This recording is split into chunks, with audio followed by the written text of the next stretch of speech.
वालेकुम guys, welcome to my YouTube channel. तो जी काफ़ी देर बाद आप अपने यूट्यूब चैनल पे वापस आई हूँ क्योंकि मेरे साथ बहुत ही बुरा हुआ। पिछले दिनों में जी मेरा चैनल खुद ब खुद ही जो है गायब हो गया। तो मैं बहुत ही ज़्यादा जो है रात रात गायब हो गया, बहुत ज़्यादा परेशान थी।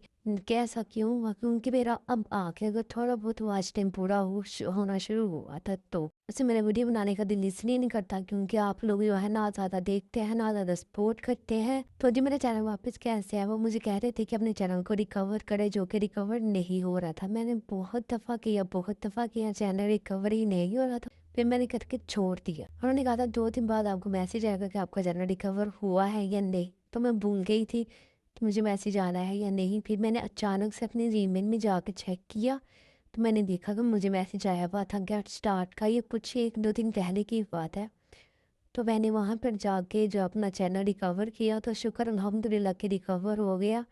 तो इसलिए आज मैं जो हूँ री-अपलोड कर रही हूँ। मेरी तो ईद भी सही से जो है वो नहीं गुजर रही थी। तो ये हम गए थे ट्यूलिप सिटी ईद पे, कज़न्स के साथ गए थे। तो वहाँ पे हमने एक घर का टूर किया, तो वहाँ पे मैंने वीडियो बना ली। तो आपको अगर मेरी वीडियो पसंद आई हो तो लाइक शेयर कमेंट करें। अल्लाह हाफिज़।